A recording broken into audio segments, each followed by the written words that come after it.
Hi, welcome to GuitarOD.com. This is the beginner section, and this video is an introduction to make sure there's 5 or 6 things that you've got before you start having your first lesson. The first one of those things is going to be a guitar. That seems pretty obvious, but you can't learn guitar without having a guitar. So in the next lesson, I'm going to take you through 2 or 3 different guitars, and you can have a look at those, maybe buy one online or go to a music store, get yourself a guitar. They're not expensive, they start from maybe £35, £40, or what's that, $60 or something like that. You can probably pick one up for in the States. So, guitar, make sure you have one, kind of important. Second thing is a tuner. Now, you're also going to need a metronome, which is the third thing, but you can usually buy a tuner metronome, which has both of those things built in, and they're not very expensive, they don't cost an awful lot. So go to the music store and get yourself a tuner metronome, probably, again, £15, £20, something like that. And if you ask the guy in the store, I'm sure that he'll take you through a demo of how to use it with your particular guitar, and that will in turn show you how to tune your guitar.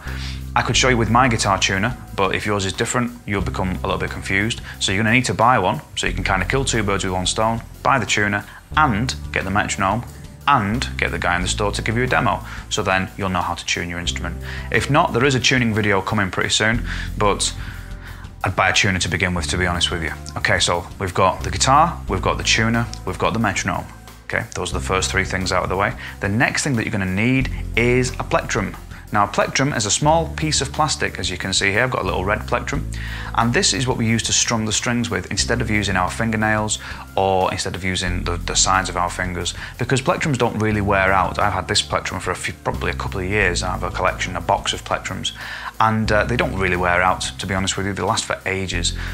Whereas your fingers and thumbs and nails do. You can break your nails, you can break your fingers and thumbs, and you don't want to do any of that. You want to use a plectrum.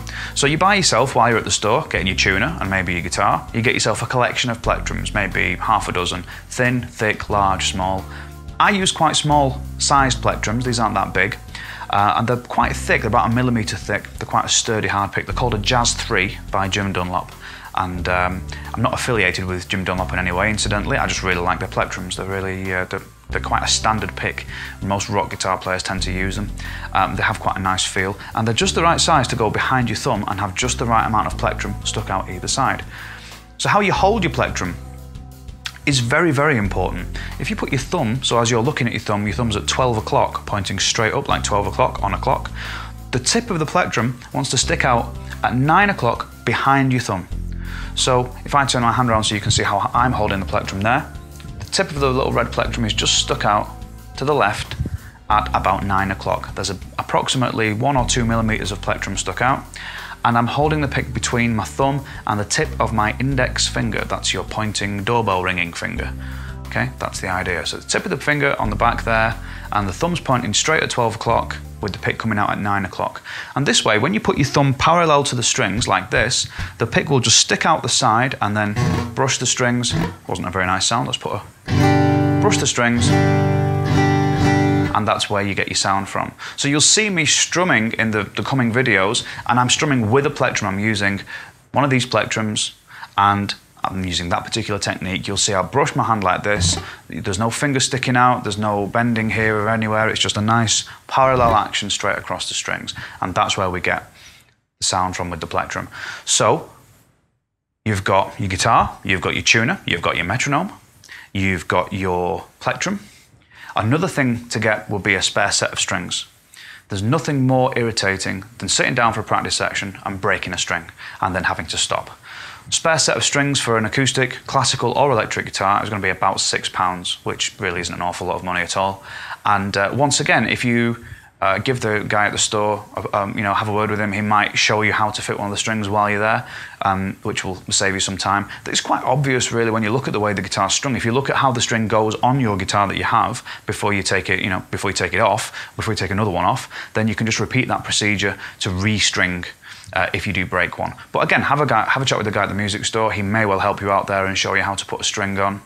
Or another way of doing it is, if you do break a string, take it into the store and then ask him to put a set on. Ask if you can watch while they do it. Some stores, their workshop is upstairs, so you can actually see on the shop floor whereabouts, how they're doing the restring for you. So we've got the guitar, we've got the tuner, we've got the metronome, we've got the spare strings, we've got the plectrums. The only other thing that I want you all to make sure that you have is a good posture when you're playing. And this may seem like a strange thing to get in your inventory, but most people don't even know what posture is. A lot of people and students that I speak to have bad posture. I have had terrible posture. I'm trying to work and build mine up by doing core strength exercises and Pilates and those kind of things. That's what 20 years of playing in bands is going to do for you. Lugging lots of big heavy amplifiers and PA cabinets in and out of cars and vans, up and down stairs, doesn't do your back any good. So you need to make sure when you're playing your instrument that you have a nice straight back, a good firm posture, and that you're lifting yourself up above the instrument. I'm sat with my back quite straight. I've got my chest is quite raised. I'm being as tall as I can while I'm sat in this seat. Now, if I slump down, you'll see a difference in height. And that's how most people sit a lot of the time. They slump over. Now, instantly, I look a lot smaller. It's quite strange, really. So if I sit back up again, that's the way that I try and sit when I play. You need to try and do the same. You need to try and make sure that your posture when you're playing is nice and upright. So you're not letting the bottom of your back, the base of your back, the lumbar area, push out away from you, but you're raising that up and lifting it, and you'll feel taller as a player. This does a couple of very positive things for your playing. First of all, the most important one for me is it makes you look like you know what you're doing. Straight away, if I'm sat there with a good posture and I look like I'm ready to play, that's a very positive image. If I sit like this, it's like someone's just maybe accidentally playing you a song. So having a good, strong posture makes you project more as a musician. So people, even at this beginner level, people will look at you and think, oh, you know what you're doing.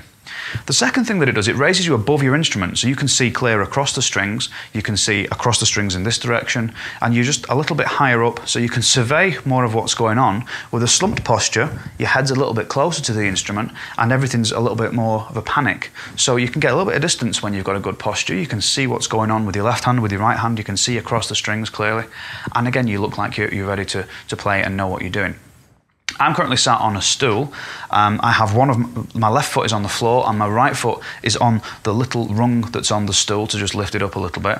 If you're sitting on a regular desk chair or a normal height chair, you may find having something like a phone book under your right foot helps you to raise the guitar up into a more natural position so it doesn't slip off your knee, which is why I've got my foot on the little rung. If I had it on the floor, then the angle of my thigh would be quite so it wouldn't be flat, it would be sort of a steep angle, and the guitar would just slide right off that. So you need to make sure that that thigh is flat so that the hip of the guitar can just sit down. You probably just about see my thigh there, and there it is, it just sits on like that, and that's how you get your good posture. So when you sat on your chair, back straight, both feet flat on the floor, hopefully if it's a good height chair and you're a reasonable size yourself, then your thighs will be flat and your guitar can sit on there. If not, if you find that your guitar's sliding off, phone book under your right foot, and that'll do. Don't recommend crossing your legs when you're playing. If you cross your right leg over your left, or vice versa if you're a left-handed player, then that's not doing great things for the bottom of your back, and you'll feel a little bit of pain after 10-15 minutes of sat like that. So I do try and recommend sitting with both feet flat on the floor when you're playing, a nice, strong, straight posture. So that pretty much wraps up the introduction lesson.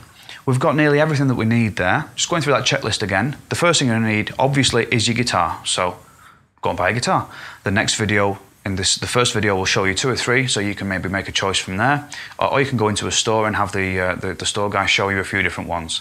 So you've got your guitar, then you get your tuner with a built-in metronome, maybe £15, £20, something like that. And again, do get a demo from the guy in the shop because he will show you how to use it properly with the guitar that you've got. Plectrums are the next thing, making sure that you've got a good supply of different size plectrums, that you can find one that was comfortable for you as a beginner, and then as you progress you might change your mind on what you like the feel of. A spare set of strings, nothing more annoying than starting to practice, breaking a string and having to stop. So make sure you get a spare set of strings in right from the off, and most of the strings these days are foil wrapped, so they will keep for a good long while. So you've got all of those things. And then you've also got your posture, making sure that when you're sat playing, you're happy with the way that your back feels, you're happy with the way that you feel when you're playing the instrument, and you'll look like you're ready to play as well as feel like you're ready to play. And you can maintain that sitting position for hours. You stretch your legs every now and then, but you shouldn't become uncomfortable in that, and that will strengthen you. It'll make you taller as a human, which is always nice. It will make you look like you know what you're look like you know what you're doing, and look like you're ready to play. So, with those things in mind, if you've got all those boxes ticked and you're happy to proceed, then I'll see you in the first lesson of the beginner section, where we're going to look at some names and numbers of different things on the guitar, as well as looking at a few guitars, as I mentioned earlier. Good luck with your playing, get all those things done, and I'll see you in lesson 1. Take it easy.